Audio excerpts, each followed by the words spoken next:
தமிழ்நாடு முழுவதும் நூதன முறையில் தங்க நகைகளை திருடி வந்த ஆந்திர இளைஞரை சென்னை தனிப்படை காவல்துறையினர் கைது செய்துள்ளனர்.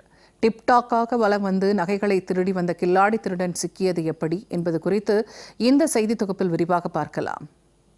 திருவண்ணாமலையைச் சேர்ந்த ரகுராஜ் என்பவர் சென்னை அண்ணா சாலை காவல் நிலையத்தில் ஒரு புகார் அளித்துள்ளார். அதில் தனது 2 மகன்களையும் சென்னைக்கு அழைத்து சென்று 7 சவரன் தங்க நகைகளை திருடிவிட்டு தப்பியோடிய ஜெகதீஷ் என்பவரை கைது செய்யும்படி வலியுறுத்தியிருந்தார். போலீசாரும் வழக்கு பதிவு செய்து ரகுராஜின் அபார்ட்மெண்டில் சேகரித்த சிசிடிவி வீடியோக்களை ஆய்வு செய்துள்ளனர். திருட்டில் ஈடுபட்டது ஆந்திராவைச் சேர்ந்த ஜெகதீஷ் என்பதை உறுதி செய்து அவரை போலீசார் கைது செய்து விசாரித்த போது நூதன திருட்டின் மொத்த கதையும் வெளிவந்துள்ளது. கடந்த ஆண்டு ரகுராஜின் வீட்டில் ஜெகதீஷ் வாடகைக்கு குடியிருந்துள்ளார். தன்னை ஒரு டாக்டர் என்று அறிமுகப்படுத்தி நன்றாக பழகியுள்ளார்.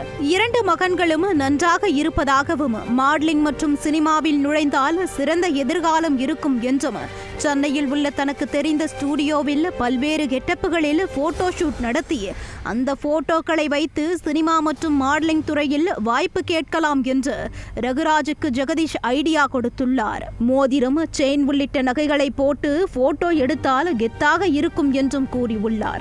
டாக்டர் சொல்வது சரியாக இருக்கும் என்று மகன்களையும் ஜெகதீஷுடன் அனுப்பி வைத்துள்ளார் ரகுராஜ். ராயப்பேட்டையில் உள்ள எக்ஸ்பிரஸ் அவென்யூ மாலுக்கு ரகுராஜின் மகன்களையும் அழைத்து சென்று கலர்ஃபுல்லான ஆடைகளை வாங்கியுள்ளார் ஜெகதீஷ். ஆடைகளின் அளவை சரிபார்க்க சென்ற அவர்களிடம் நகைகள் திருடு போக வாய்ப்பு இருக்கிறது, கழட்டி தரும்படி ஜெகதீஷ் கேட்டுள்ளார். பாதுகாப்பாக இருக்கும் என்று அவர்களும் கழட்டி கொடுத்துள்ளனர்.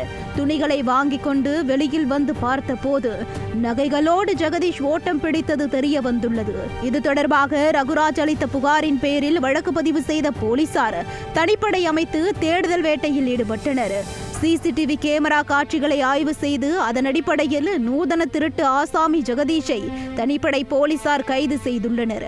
தொடர்ந்து ஜெகதீஷிடம் நடத்திய விசாரணையில் பல திடுக்கிடும் தகவல்கள் வெளியாகி உள்ளது. நூதன திருட்டில் ஈடுபட்ட ஜெகதீஷ் ஆந்திராவை சேர்ந்தவர் என்பதும் இதே பாணியில் சென்னையில் வேளச்சேரி, தாம்பரம் உள்ளிட்ட 5க்கும் மேற்பட்ட இடங்களில் 50 சவரன் நகைக்கு மேல் திருடி அந்த பணத்தில் உல்லாசமாக வாழ்ந்து வந்ததும் தெரிய வந்துள்ளது. அபார்ட்மெண்ட்டுகளை குறிவைத்து பணக்கார பின்னணியில் உள்ளவர்களிடம் நெருங்கி பழகி பணம் மற்றும் நகைகளை திருடிவிட்டு எஸ்கேப் ஆவது ஜெகதீஷின் பாணி என்றும் திருட்டு பணத்தில் இந்தியா முழுவதும் பைக்கில் சுற்றுவதும் பணம் முடிந்த பிறகு மீண்டும் திருட்டில் ஈடுபடுவதும் தெரிய வந்துள்ளது.